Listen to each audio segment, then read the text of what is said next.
한국은 품격 따위 없는 나라잖아요. 이랬던 제가 한국의 두 발목을 잡혀버렸습니다. 저는 조앤입니다. 영국의 작은 귀족 가문에서 태어났죠. 쌍둥이 언니 에바와 함께 런던 외곽의 빅토리아풍 저택에서 자랐어요. 저희 집안은 그리 대단한 건 아니지만 그래도 몇 세대째 이어져 온 전통이 있었습니다. 예술대학교 3학년이던 어느 날 교환학생 프로그램 지원서를 작성하고 있었어요. 파리, 이탈리아, 독일, 유럽 내 명문 예술학교들이 줄줄이 나열된 목록을 보며 고민하고 있었죠. 그런데 실수가 일어났습니다. 서류를 급하게 작성하다가 서울이라는 글자에 체크를 해버린 거예요. 처음엔 그게 어디인지도 몰랐습니다. 서울이 한국의 수도라는 걸 알게 된 건 합격 통지서를 받고 난 뒤였어요. 언니 에바와 함께 지도를 펼쳐놓고 한참을 들여다봤죠. 아시아 대륙 한쪽 끝, 작은 반도 위에 있는 도시, 런던에서 비행기로 11시간이나 걸리는 곳이었습니다. 조앤, 정말 가려고?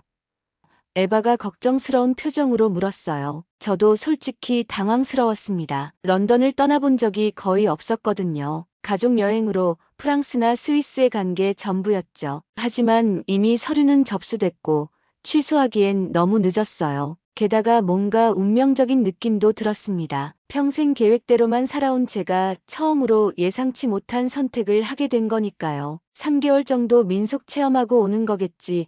뭐, 에바가 씁쓸하게 웃으며 말했어요. 저희는 한국에 대해 아는 게 거의 없었거든요. 케이팝이나 김치 정도. 그마저도 제대로 알지 못했습니다. 출발 전날 밤 런던 히드로 공항으로 가는 택시 안에서 창밖을 바라봤어요. 익숙한 런던의 가로등들이 지나가고 있었죠. 테임스 강변의 야경, 빅벤의 실루엣, 모든 게 너무 익숙해서 오히려 낯설게 느껴졌습니다. 혹시 후회하게 되면 언제든 돌아와 공항에서 헤어질 때 에바가 제 손을 꽉 잡으며 말했어요. 그때까지만 해도 저는 정말 3개월 뒤 돌아올 거라고 생각했습니다. 비행기 안에서 11시간을 보내며 계속 궁금했어요. 한국이라는 나라는 어떤 곳일까? 사람들은 어떻게 살까? 제가 그곳에서 무엇을 배우게 될까? 창밖으로 보이는 구름들처럼 모든 게 불분명했죠. 인천공항에 도착했을 때의 첫인상은 놀라움이었어요. 생각보다 훨씬 크고 현대적이었거든요. 공항 직원들의 친절한 안내, 깔끔하게 정리된 시설들, 런던 히드로 공항과 비교해도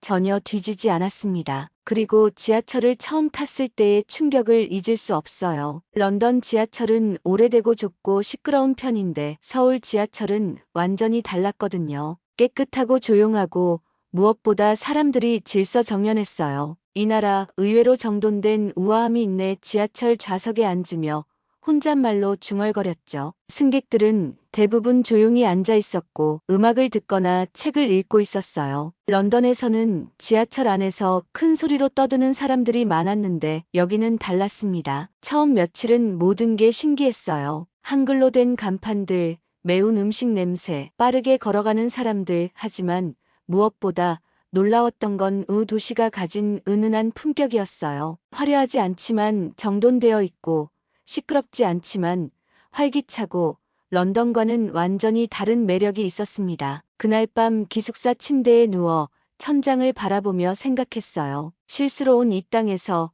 과연 무엇을 배우게 될까? 그때는 몰랐죠. 이곳에서 진짜 품격이 무엇인지 깨닫게 될 거라는 걸 말입니다. 한국에 온 지 일주일쯤 지났을 때였어요. 기숙사 근처 편의점에서 생활용품을 사고 있었는데 계산할 때 아주머니가 갑자기 물티슈 한 팩을 더 넣어주시는 거예요. 이건 서비스야. 아주머니가 환한 미소를 지으며 말씀하셨죠. 저는 당황했습니다. 영국에서는 상점에서 공짜로 뭔가를 주는 일이 거의 없거든요. 모든 게 정확히 계산되고 그 이상도 이하도 아니죠. 서비스요? 제가 어리둥절하게 되묻자 아주머니가 웃으며 설명해 주셨어요. 자주 오는 손님들한테 조금씩 챙겨주는 거야. 우리 동네 애들이니까. 그 순간 가슴이 뭉클했어요. 저를 동네애라고 불러주시다니. 런던에 살 때는 동네 상점 직원과 이런 따뜻한 대화를 나눠본 적이 없었거든요. 계산만 하고 인사만 하고 끝이었죠. 기숙사로 돌아가는 길에 또 다른 광경을 봤습니다. 골목길에서 어르신 몇 분이 빗자루를 들고 청소를 하고 계시는 거예요. 공동구역도 아닌데 자발적으로 말이죠. 지나가던 아이들이 인사를 드리고 어르신들도 환하게 웃으며 대답해 주시고 안녕하세요. 초등학생쯤 되는 아이가 저에게도 인사를 했어요. 외국인인 저를 보고도 전혀 어색해하지 않더라고요. 런던에서는 모르는 사람끼리 길에서 인사하는 일이 거의 없는데 여기서는 자연스러웠습니다. 그날 저녁 에바와 화상 통화를 했어요. 언니, 여기 사람들 정말 특이해. 말투부터가 달라. 제가 하루 있었던 일들을 설명했죠. 편의점 서비스, 어르신들의 자발적 청소, 아이들의 인사까지. 그런 게 특별한 거야?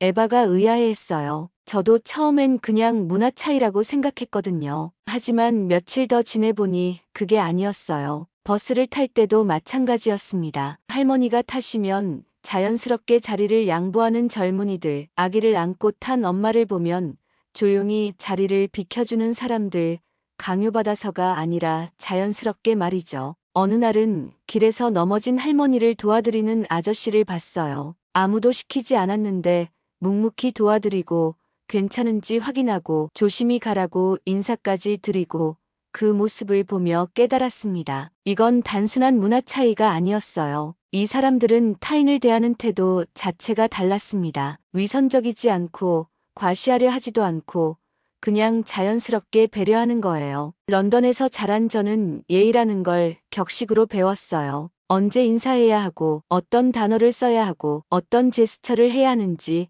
모든 게 규칙이었죠. 하지만 여기서 보는 예의는 달랐습니다. 형식이 아니라 마음에서 우러나오는 거였어요. 이 사람들 말투부터 눈빛까지 우리 집에 머무는 손님들보다 훨씬 귀족적이야.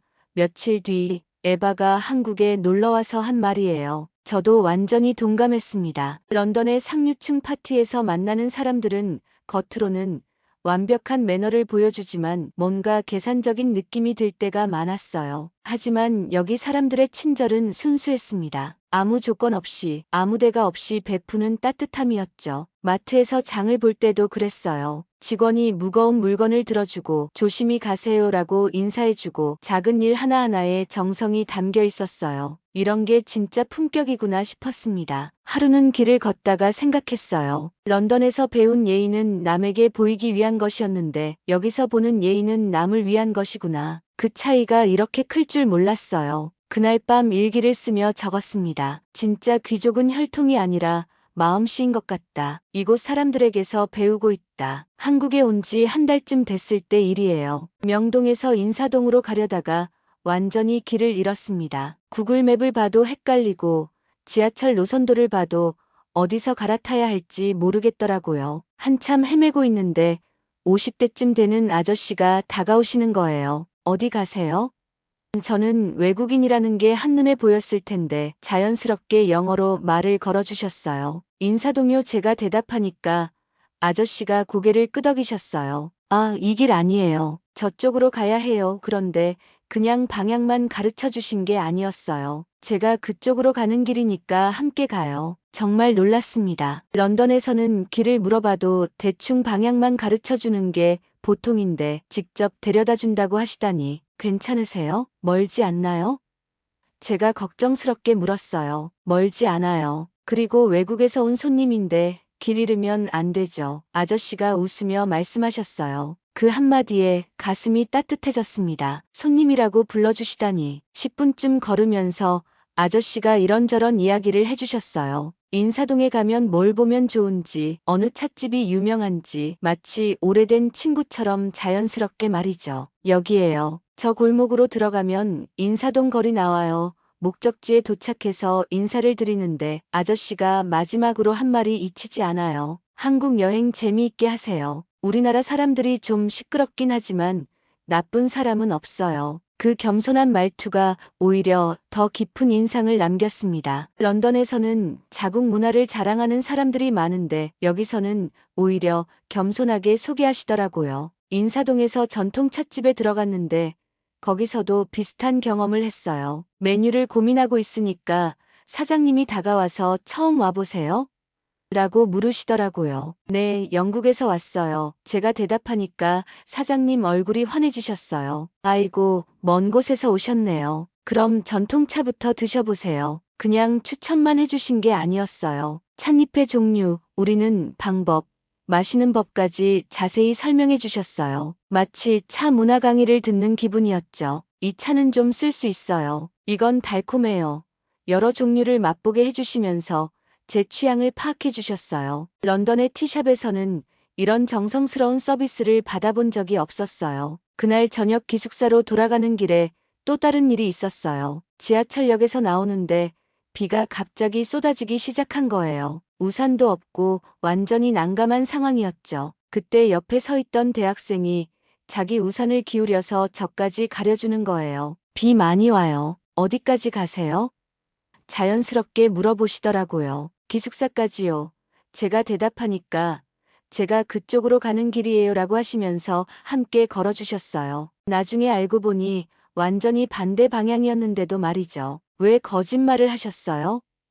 제가 미안해하며 물었더니 그 학생이 웃으며 대답했어요. 거짓말이 아니라 배려죠. 한국은 낯선 이에게 말 먼저 거는 나라예요. 그 말이 정말 인상적이었어요. 낯선 이에게 말 먼저 거는 나라 런던에서는 상상할 수 없는 표현이었거든요. 거기서는 낯선 사람과 눈도 잘 마주치지 않으니까요. 그날 밤 에바에게 전화를 걸어서 하루 있었던 일을 얘기했어요. 언니, 여기는 정말 신기한 나라야. 길을 잃어도 걱정 없어. 누군가 꼭 도와줘. 그런 일이 매일 있어? 에바가 반신반의하며 물었어요. 매일은 아니어도 자주 있어. 그리고 모든 게 자연스러워. 억지로 친절한 게 아니라 그냥 당연하게 생각하는 것 같아. 정말 그랬어요. 이곳 사람들에게는 타인을 돕는 게 특별한 일이 아니었어요. 그냥 일상의 일부였죠. 계급도 없고 대가도 바라지 않고 그냥 사람이니까 도와주는 거였어요. 그때부터 깨달았습니다. 진짜 품격은 형식이 아니라 마음에서 나오는구나. 이 나라에서는 구글맵이 안 돼도 괜찮아요. 사람이 지도보다 더 정확하고 따뜻하거든요. 정민이를 처음 만난 건 대학교 오리엔테이션에서였어요. 키가 크고 조용한 분위기의 남학생이었는데 외국인 교환학생들을 도와주는 버디 프로그램 담당자였죠. 안녕하세요, 조엔 씨. 저는 권정민입니다. 정중하게 인사를 건네는 모습이 인상적이었어요. 런던에서 만나는 남학생들과는 뭔가 다른 느낌이었거든요. 너무 격식 차리지도 않고 그렇다고 무례하지도 않고. 한국 생활 어때요? 불편한 건 없으세요? 정민이가 진심 어린 관심으로 물어봤어요. 단순한 인사말이 아니라 정말 궁금해하는 것 같았죠. 아직은 신기한 게 많아요. 특히 사람들이 너무 친절해서 놀라고 있어요. 제가 솔직하게 대답하니까 정민이가 미소를 지었어요. 한국 사람들이 원래 그래요. 외국에서 온 손님한테는 더 잘해주려고 하죠. 그의 겸손한 말투가 마음에 들었습니다. 정민이가 제가 수강할 예술 수업들을 안내해줬어요. 강의실로 가는 길에 이런저런 이야기를 나눴는데 그가 한국 전통 예술에 대해 깊이 있게 알고 있다는 걸 알 수 있었어요. 조엔 씨는 어떤 예술에 관심이 있으세요? 정민이가 물었어요. 회화요. 특히 초상화 그리는 걸 좋아해요. 제가 대답하니까 그가 눈을 반짝였어요. 그럼 김 교수님 수업 들어보세요. 한국적 정서를 서양화에 접목하는 걸 잘 가르치세요. 첫 수업에 들어갔을 때의 충격을 잊을 수 없어요. 일단 시설부터가 놀라웠습니다. 런던 예술대의 낡은 화실과는 차원이 달랐어요. 최신 장비들, 넓은 공간, 자연광이 잘 들어오는 구조. 하지만 더 놀라운 건 교수님의 수업 방식이었어요. 김 교수님은 60대 초반의 온화한 분이셨는데 첫 시간부터 학생들과 눈높이를 맞춰 대화하시더라고요. 예술은 기술이 아닙니다. 사람을 향해야 해요. 교수님의 첫마디였어요. 아무리 완벽한 그림이라도 감동이 없으면 의미가 없어요. 런던에서 배운 예술 교육과는 완전히 달랐습니다. 거기서는 전통적인 기법, 형식적인 완성도를 중시했는데 여기서는 감정과 소통을 우선으로 두더라고요. 조엔 학생, 영국에서는 어떻게 배웠나요? 교수님이 제게 질문하셨어요. 주로 고전적인 기법 위주로 배웠어요. 정확한 비례, 완벽한 명암. 제가 대답하니까 교수님이 고개를 끄덕이셨어요. 그것도 중요하죠. 하지만 그게 전부는 아니에요. 그림을 보는 사람의 마음을 어떻게 움직일지도 생각해야 해요. 그날 과제는 같은 반 친구를 모델로 초상화를 그리는 거였어요. 단순히 외모를 따라 그리는 게 아니라 그 사람의 이야기를 담아내라는 주문이었죠. 제 모델이 된 건 수정이라는 여학생이었어요. 조용하고 내성적인 성격이었는데 대화를 나누다 보니 고향에 두고 온 할머니를 그리워한다는 걸 알게 됐어요. 그림을 그리면서 단순히 수정이의 얼굴이 아니라 그녀의 그리움을 표현하려고 노력했어요. 눈가의 그늘, 입가의 미묘한 표정, 기술적 완성도보다는 감정을 담는 데 집중했죠. 잘했어요. 교수님이 제 그림을 보시며 만족스러워 하셨어요. 기술은 이미 충분해요. 이제 마음을 그리는 법을 배우고 있네요. 수업이 끝나고 정민이가 다가왔어요. 어떠셨어요? 한국 수업이 좀 다르죠? 완전히 달라요. 이건 보여주기식 상류 문화가 아니야. 사람과 연결되는 기술이에요. 제가 감탄하며 말했죠. 한국 예술의 특징이에요. 화려함보다는 진심, 기교보다는 정서를 중시하거든요.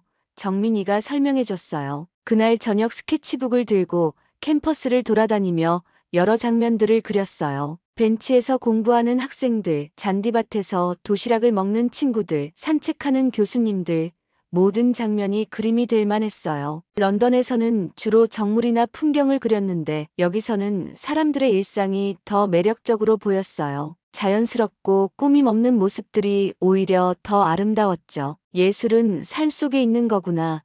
그날 밤 일기에 적은 말이에요. 런던에서 배운 예술은 어딘가 인위적이고 엘리트적이었는데 여기서 보는 예술은 살아있었어요. 며칠 뒤 에바가 궁금해하며 물었어요. 수업이 그렇게 달라? 응, 완전히 달라. 여기서는 완벽한 그림보다 진짜 이야기가 담긴 그림을 더 높이 평가해. 그리고 선생님들이 학생들을 정말 인간적으로 대해주셔. 정말 그랬어요. 교수님들은 권위적이지 않았고 학생들은 경쟁보다는 서로 도우면서 성장하려고 했어요. 이런 분위기에서 공부하니까 예술에 대한 관점 자체가 바뀌기 시작했습니다. 한국에서 배우는 예술은 사람을 위한 예술이었어요. 보여주기 위한 게 아니라 마음을 나누기 위한, 그게 진짜 예술의 본질인 것 같았습니다. 한국에 온 지 2달이 지났을 때 정민이가 특별한 제안을 했어요. 대학교 문화행사에서 한복을 입고 전통 예술 공연을 해보지 않겠냐는 거였죠. 한복이요? 제가 놀라며 되물었어요. 한복은 한국 전통 의상이라는 것 정도만 알고 있었거든요. 네, 외국인 학생들이 한국 전통 문화를 체험하는 프로그램이에요. 조엔 씨가 관심 있으실까 해서요. 정민이가 설명해줬어요. 처음엔 망설였습니다. 다른 나라의 전통 의상을 입는다는 게 조심스러웠거든요. 혹시 실례가 되지 않을까, 어색하지 않을까 하는 걱정이 들었어요. 괜찮을까요? 제가 한복을 입어도 제가 조심스럽게 물었죠. 물론이죠. 한국 문화를 존중하고 관심 가져주시는 것만으로도 고마워요. 정민이의 따뜻한 말에 용기를 얻었습니다. 한복 대여점에 갔을 때의 기분을 잊을 수 없어요. 온갖 색깔과 디자인의 한복들이 걸려 있었는데 하나하나가 예술품 같았어요. 런던에서 본 빅토리아풍 드레스와는 완전히 다른 아름다움이었죠. 이 색깔이 조엔 씨한테 잘 어울릴 것 같아요. 사장님이 연분홍색 저고리에 하늘색 치마를 추천해 주셨어요. 거울 앞에서 입어보는데 정말 신기했어요. 왜 이렇게 자연스럽게 어울리지? 혼잣말로 중얼거렸죠. 처음 입는 옷인데도 전혀 어색하지 않았어요. 오히려 편안하고 우아한 느낌이었어요. 한복을 입고 경복궁으로 촬영을 갔을 때 지나가던 관광객들이 저를 보며 놀라워했어요. 외국인이 한복을 이렇게 잘 어울리네 하는 반응들이었죠. 정말 한국 사람 같아요. 정민이가 웃으며 말했어요. 한복이 이렇게 잘 맞는 외국인은 처음 봐요. 그날 전통 예절도 배웠어요. 절하는 법, 앉는 법, 걷는 법 하나하나가 다 의미가 있었어요. 그런데 놀라웠던 건 이런 예절들이 영국의 귀족 예법보다 더 우아하다는 거였어요. 이건 영국 예법보다 더 고상하다, 제가 감탄하며 말했죠. 영국의 예의는 격식적이고 딱딱한 느낌이 있는데 한국의 예절은 자연스럽고 부드러웠어요. 우리 예절은 상대방을 존중하는 마음에서 나온 거예요. 예절을 가르쳐 주신 선생님이 설명해 주셨어요. 형식보다는 마음이 더 중요하죠. 그 말이 깊이 와닿았어요. 런던에서 배운 예의는 남에게 보이기 위한 것이었는데 여기서는 상대방을 배려하는 마음이 먼저였어요. 퍼포먼스 연습을 하면서 정민이와 더 가까워졌어요. 그는 한국의 전통 춤을 배웠다고 했는데 제게 기본 동작들을 가르쳐 줬어요. 너무 힘들게 하지 마세요. 물 흐르듯이 자연스럽게 정민이가 제 손을 잡고 동작을 교정해 줬어요. 그 순간 뭔가 특별한 감정이 들었어요. 한국 춤은 억지로 만든 아름다움이 아니에요. 마음에서 우러나오는 자연스러운 움직임이죠. 정민이의 설명을 들으며 새로운 깨달음을 얻었어요. 연습하다가 갑자기 눈물이 났어요. 이유를 정확히 설명할 수는 없었지만 뭔가 제 내면의 무언가가 깨어나는 느낌이었어요. 왜 그러세요? 정민이가 걱정스럽게 물었어요. 모르겠어요. 그냥 너무 아름다워서 그런가 봐요. 제가 눈물을 닦으며 말했죠. 귀족은 태생이 아니라 태도야. 그날 밤 일기에 적은 말이에요. 한복을 입고 한국의 예절을 배우면서 깨달았거든요. 진짜 품격은 혈통이나 재산이 아니라 마음가짐에서 나온다는 걸. 공연 당일 무대에 올라가기 전에 정민이가 제게 말했어요. 조엔 씨는 이미 충분히 한국 사람 같아요. 자신 있게 하세요. 무대 위에서 한복을 입고 전통 춤을 추는데 관객들의 박수 소리가 들렸어요. 그 순간 느꼈어요. 이게 진짜 저의 모습인 것 같다고. 공연이 끝나고 많은 사람들이 축하해줬어요. 정말 한국 사람 같았어요. 한복이 너무 잘 어울려요. 그런 말들을 들으며 가슴이 뿌듯했어요. 어떠셨어요? 정민이가 물었어요. 제가 지금까지 찾던 게 이거였나 봐요. 제가 진심으로 대답했죠. 런던에서는 늘 뭔가 부족한 느낌이었는데 여기서는 완전해진 것 같아요. 그날 밤 에바와 통화했어요. 언니, 나 한복 입고 공연했어. 정말 어땠어? 에바가 궁금해했어요. 신기했어. 처음 입는 옷인데도 내 옷 같았어. 그리고 한국 예절이 우리가 배운 예의보다 훨씬 우아해. 그럼 너 정말 한국 사람이 되고 싶은 거야? 에바가 농담처럼 물었지만 저는 진지하게 생각해 봤어요. 한국 사람이 되고 싶다기보다는 이런 마음가짐을 가진 사람이 되고 싶었어요. 형식보다는 진심을, 겉모습보다는 내면을 중시하는 그런 사람 말이에요. 한복을 벗으면서도 아쉬웠어요. 이 옷을 입고 있을 때의 저는 런던에서의 저와 달랐거든요. 더 자연스럽고 더 진실했어요. 한복은 단순한 옷이 아니에요. 정민이가 말했어요. 우리 조상들의 정신이 담긴 문화유산이죠. 그 말을 들으며 깨달았어요. 제가 한복에서 느낀 편안함과 우아함은 단순히 옷의 아름다움 때문이 아니었어요. 그 안에 담긴 철학과 정신 때문이었죠. 그날 이후로 한국 문화에 대한 관심이 더 깊어졌어요. 그리고 무엇보다 제 자신에 대해서도 새롭게 알게 됐죠. 진짜 저는 어떤 사람인지, 어떤 삶을 살고 싶은지.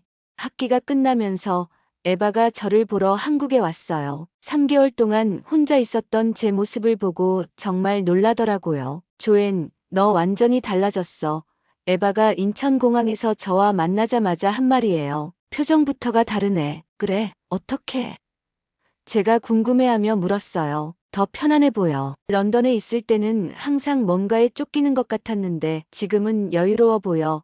에바의 관찰이 맞았어요. 저도 그걸 느끼고 있었거든요. 에바를 데리고 제가 다니던 곳들을 돌아다녔어요. 편의점, 전통찻집, 대학교. 그 과정에서 에바도 제가 경험했던 것들을 느끼기 시작했어요. 와, 여기 사람들 정말 친절하다. 버스에서 자리를 양보받은 에바가 감탄했어요. 런던에서는 이런 일 거의 없는데. 그래, 나한테는 매일 일어나는 일인데.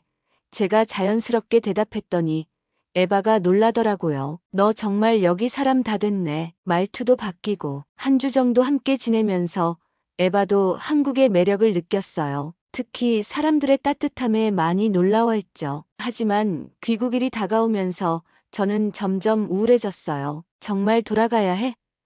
제가 에바에게 물었어요. 당연하지. 우리 집이 런던인데.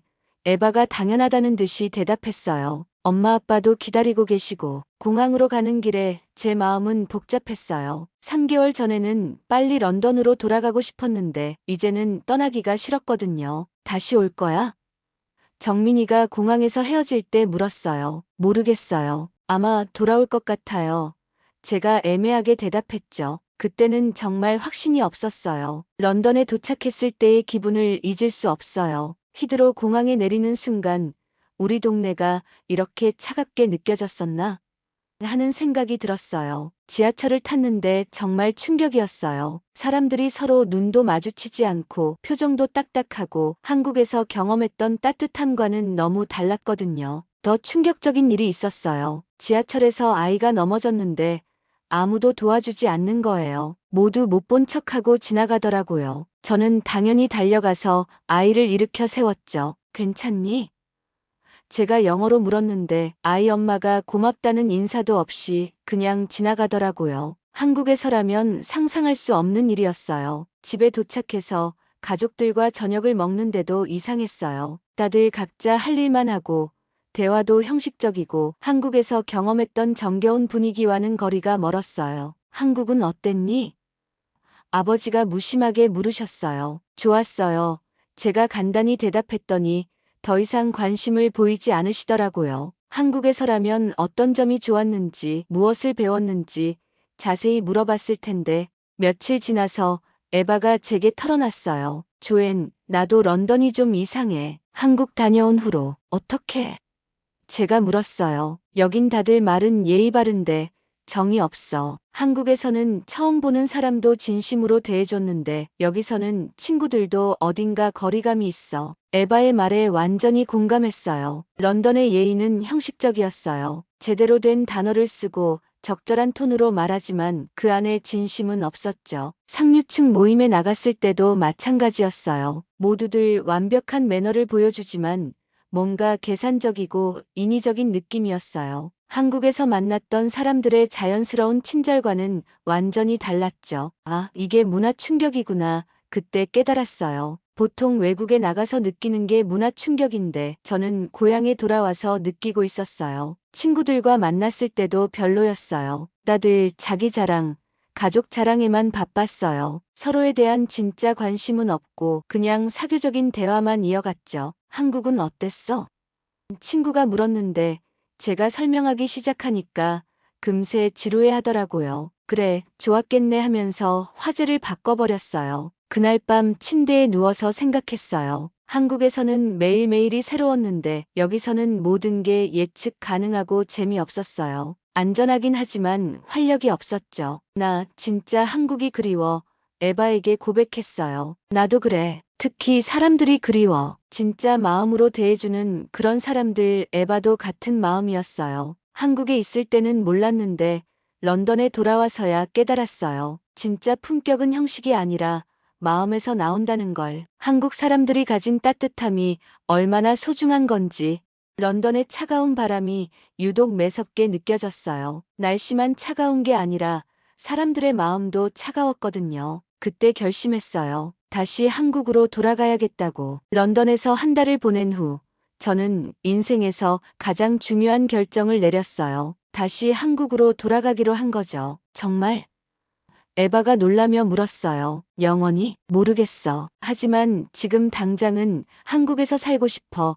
제가 진심으로 말했어요. 서울은 내가 선택한 첫 번째 삶이야. 부모님은 당연히 반대하셨어요. 조엔, 너무 성급한 결정 아니니? 한국은 여행으로 가기엔 좋지만 살기엔 아버지가 걱정스럽게 말씀하셨어요. 하지만 제 마음은 확고했어요. 런던에서의 한 달이 저에게는 충분한 비교 체험이었거든요. 어디서 더 행복할 수 있는지, 어디서 더 제다운 모습으로 살 수 있는지 알 수 있었어요. 에바는 처음엔 반대했지만 나중에는 이해해줬어요. 내가 한국에서 얼마나 달라졌는지 봤으니까. 그리고 솔직히 나도 여기보다 거기가 더 좋았어. 다시 인천공항에 도착했을 때의 기분은 정말 특별했어요. 마치 집에 돌아온 기분이었죠. 공항에서부터 사람들의 친절한 미소가 보였고 모든 게 반가웠어요. 정민이가 공항에 마중 나와줬어요. 정말 다시 오셨네요. 믿기지 않아요. 저도 믿기지 않아요. 하지만 이게 맞는 것 같아요. 제가 웃으며 대답했어요. 이번에는 관광객이 아니라 정말 여기서 살기로 결심하고 온 거였어요. 장기 비자도 받고 아파트도 구하고 모든 준비를 했죠. 대학교에서 특별 프로그램에 참여하게 됐어요. 외국인 학생이 한국 마을 다큐멘터리를 만드는 프로젝트였는데 저에게는 완벽한 기회였어요. 서울 외곽의 작은 마을로 갔는데 그곳에서 진짜 한국을 만났어요. 70대 할머니께서 저를 보자마자 아이고 멀리서 왔네. 밥 먹었니? 하시며 집으로 데려가시더라고요. 할머니, 저 외국인이에요. 제가 어색하게 말했더니 할머니가 웃으시면서 그게 뭐가 중요하니? 사람이면 되지 하시더라고요. 그 한마디에 감동받았어요. 국적이나 피부색이 중요한 게 아니라 그냥 사람이니까 챙겨주시는 거였어요. 런던에서는 상상할 수 없는 일이었죠. 할머니 댁에서 며칠 머물면서 시골 생활을 경험했어요. 아침에 일어나면 할머니가 직접 기른 채소로 아침을 해주시고 저녁에는 마을 사람들과 함께 앉아서 이야기를 나누고 이게 진짜 품이다. 어느 날 저녁 할머니의 소박한 밥상을 받으며 생각했어요. 화려한 음식기도 없고 복잡한 코스 요리도 없지만 정성이 가득 담긴 한 끼였어요. 마을 어르신들과 이야기를 나누는 시간이 특히 좋았어요. 70년, 80년을 살아오신 분들의 인생 경험담을 들으면서 많은 걸 배웠어요. 인생은 혼자 사는 게 아니야. 함께 사는 거지. 할아버지께서 해주신 말씀이 기억에 남아요. 서로 도우며 살면 어려운 일도 견딜 수 있어. 그분들에게서 진짜 지혜를 배웠어요. 런던의 상류층에서 배운 교양과는 차원이 다른 삶의 지혜였죠. 책에서 배울 수 없는 경험에서 우러나온 진짜 품격이었어요. 다큐멘터리 촬영을 하면서 에바도 한국에 다시 왔어요. 이번에는 저처럼 아예 여기서 살아보겠다고 하면서 말이에요. 나도 여기서 귀족답게 살고 싶어. 에바가 진심으로 말했어요. 런던에서 배운 귀족다움은 가짜였어. 여기서 보는 게 진짜야. 우리 자매가 함께 한국 마을에서 생활하면서 많은 걸 깨달았어요. 진짜 공동체가 무엇인지, 서로를 배려한다는 게 어떤 건지. 마을 잔치가 있던 날이 특히 기억에 남아요. 온 마을 사람들이 모여서 함께 음식을 나누고 웃고 이야기하고 나이와 상관없이 모두가 하나 되는 분위기였어요. 우리도 저런 공동체의 일부가 될 수 있을까? 에바가 물었어요. 이미 되고 있는 것 같아. 할머니들이 우리를 손녀 대하듯 하시잖아. 제가 대답했어요. 정말 그랬어요. 처음엔 외국인으로 왔지만 시간이 지나면서 자연스럽게 마을의 일부가 됐어요. 할머니들은 저희를 친손녀처럼 챙겨주시고 할아버지들은 인생 조언도 해주시고 다큐멘터리가 완성됐을 때 마을 사람들과 함께 시사회를 했어요. 스크린에 비친 일상의 모습들을 보면서 모두가 웃고 감동하고 이런 게 진짜 영화구나. 할머니께서 말씀하셨어요. 화려한 것보다 진짜가 더 아름다워. 그 말씀이 제 마음에 깊이 와닿았어요. 저희가 만든 다큐멘터리는 기술적으로 완벽하지 않았지만 진심이 담겨 있었어요. 그게 더 소중했죠. 마을을 떠날 때 할머니께서 제 손을 꽉 잡으시며 말씀하셨어요. 조애나, 여기가 내 집이야. 언제든 오고 싶으면 와. 그 순간 눈물이 났어요. 혈연 관계도 아닌데 이렇게 따뜻하게 받아주시다니. 이게 진짜 가족의 의미구나 싶었어요. 서울로 돌아오는 길에 에바와 이야기했어요. 우리 정말 잘 왔지? 응. 여기서 진짜 삶을 배우고 있어.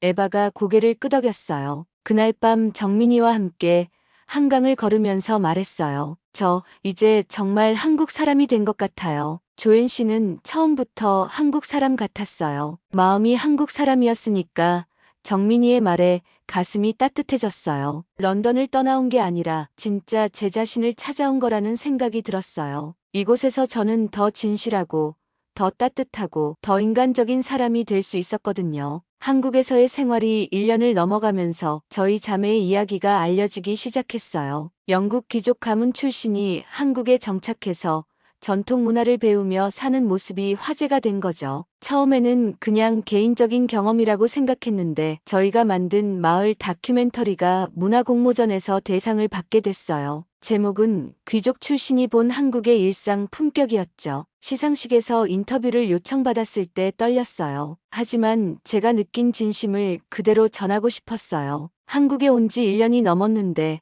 가장 인상 깊었던 점은 무엇인가요?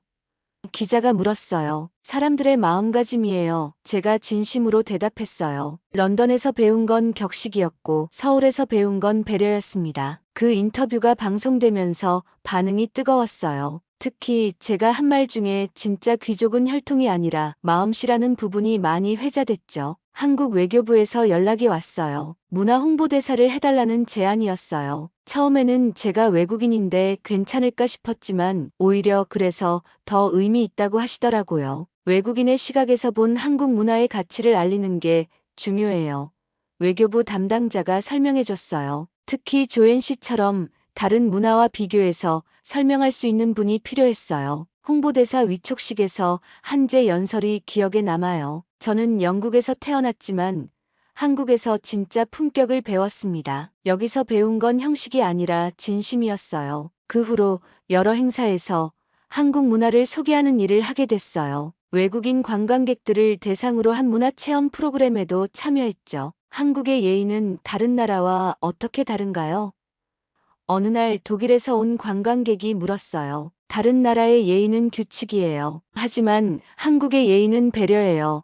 제가 설명했어요. 언제 인사해야 하는지가 아니라 어떻게 하면 상대방이 편할지를 먼저 생각하죠. 그런 설명을 할 때마다 저 자신도 새삼 깨닫게 됐어요. 제가 왜 한국을 선택했는지, 여기서 무엇을 배우고 있는지, 에바도 한국어를 열심히 배워서 이제는 일상 대화는 무리 없이 할 수 있게 됐어요. 저희 둘 다 한국 문화에 완전히 매료됐죠. 언니들, 이제 정말 한국 사람 같아요. 정민이가 웃으며 말했어요. 말투도 그렇고 행동도 그렇고 정말 그랬어요. 지하철에서 자연스럽게 자리를 양보하고 길에서 어려운 사람을 보면 도와주고 음식점에서는 나이 드신 분께 먼저 인사드리고 모든 게 자연스러워졌어요. 어느 날 런던에 있는 친구가 한국에 놀러 왔어요. 공항에서 만나서 서울 구경을 시켜줬는데 그 친구가 계속 놀라더라고요. 조엔, 너 정말 달라졌어. 런던에 있을 때랑 완전히 다른 사람 같아. 친구가 신기해했어요. 어떻게 달라? 제가 물었어요. 더 따뜻해졌어. 그리고 여유로워. 런던에 있을 때는 항상 뭔가에 쫓기는 것 같았는데 친구의 말을 들으며 저도 그걸 느꼈어요. 한국에서 살면서 제 안에 무언가가 바뀐 거죠. 경쟁보다는 협력을, 소유보다는 나눔을 중시하게 됐어요. TV 토크쇼에 출연하게 됐을 때도 그런 이야기를 했어요. 한국에서는 성공의 기준이 달라요. 얼마나 많이 가졌느냐가 아니라 얼마나 따뜻하게 사느냐를 더 중요하게 생각하는 것 같아요. 그 방송을 본 시청자들의 반응도 뜨거웠어요. 외국인이 우리를 이렇게 봐주니까 고맙다. 우리 문화의 좋은 점을 다시 깨닫게 됐다 같은 댓글들이 많았어요. 사실 저는 그냥 제가 느낀 것을 솔직하게 말한 것뿐이었어요. 한국 사람들은 자신들의 장점을 잘 모르더라고요. 너무 겸손해서 그런 것 같기도 하고 한국에 온 지 2년이 되는 날 정민이가 특별한 장소로 데려갔어요. 엔서울타워 꼭대기였는데 서울 전체가 내려다 보이는 곳이었죠. 2년 전 처음 왔을 때 기분이 어땠어요? 정민이가 물었어요. 무서웠어요. 모든 게 낯설고 불안했죠. 제가 솔직하게 대답했어요. 하지만 지금은요? 지금은 여기가 제 집이에요. 진짜 집 말이에요. 그날 밤 정민이가 고백했어요. 저를 좋아한다고, 함께 한국에서 살고 싶다고. 저도 같은 마음이었어요. 저도 정민 씨와 함께라면 어디든 좋아요. 하지만 한국이면 더 좋겠어요. 제가 대답했어요. 1년 후 저희는 결혼했어요. 한복을 입고 전통 혼례를 올렸는데 그날이 제 인생에서 가장 행복한 날이었어요. 런던에서 온 부모님도 참석하셨는데 한국의 혼례 문화에 깊이 감동하시더라고요. 조엔이 왜 한국을 선택했는지 알겠다. 아버지가 혼례 식후에 말씀하셨어요. 여기 사람들의 마음이 참 따뜻하구나. 지금 저는 서울에서 작은 갤러리를 운영하고 있어요. 한국과 서양의 예술을 접목한 작품들을 전시하는 곳이에요. 에바도 옆에서 도와주고 있고 정민이는 전통 문화 강사로 일하고 있어요. 갤러리를 찾아오는 외국인들에게 자주 하는 말이 있어요. 한국에서는 예술도 사람을 위한 거예요. 보여주기 위한 게 아니라 마음을 나누기 위한 거죠. 어떤 프랑스 관광객이 물었어요. 당신은 왜 한국을 선택했나요? 한국이 저를 선택한 것 같아요. 제가 웃으며 대답했어요. 여기서 진짜 저를 찾았거든요. 최근에는 한국어로 책도 썼어요. 제목은 품격 서울에서 다시 배우다였어요. 영국 귀족 출신인 제가 한국에서 배운 진짜 품격에 대한 이야기였죠. 책 출간 기념회에서 한 독자가 질문했어요. 진짜 품격이 뭐라고 생각하세요? 남을 배려하는 마음이요. 제가 주저없이 대답했어요. 형식을 아는 것보다 마음을 아는 게 더 중요해요. 그걸 한국에서 배웠습니다. 지금도 가끔 런던이 그리울 때가 있어요. 하지만 후회는 없어요. 여기서 저는 더 진실한 사람이 됐거든요. 혈통으로 받은 귀족 타이틀보다 마음으로 얻은 품격이 더 소중해요. 에바도 한국 남자와 결혼해서 행복하게 살고 있어요. 저희 자매는 모두 한국에서 진짜 행복을 찾았죠. 우리 정말 잘 선택했지? 어느 날 에바가 물었어요. 최고의 선택이었어. 제가 확신에 찬 목소리로 대답했어요. 한국에 온 지 3년이 지난 지금 저는 이곳이 제 운명이었다고 생각해요. 실수로 체크한 SEOUL이 제 인생을 바꿨거든요. 그 실수가 아니었다면 지금의 행복한 저는 없었을 거예요. 이제 저는 자신 있게 말할 수 있어요. 진짜 귀족다움은 혈통이 아니라 마음가짐이라고. 그리고 그런 마음가짐을 가진 사람들이 가장 많은 나라가 바로 한국이라고. 런던에서 배운 건 격식이었지만 서울에서 배운 건 진심이었어요. 그게 제가 한국을 선택한 이유이고 앞으로도 여기서 살아갈 이유입니다.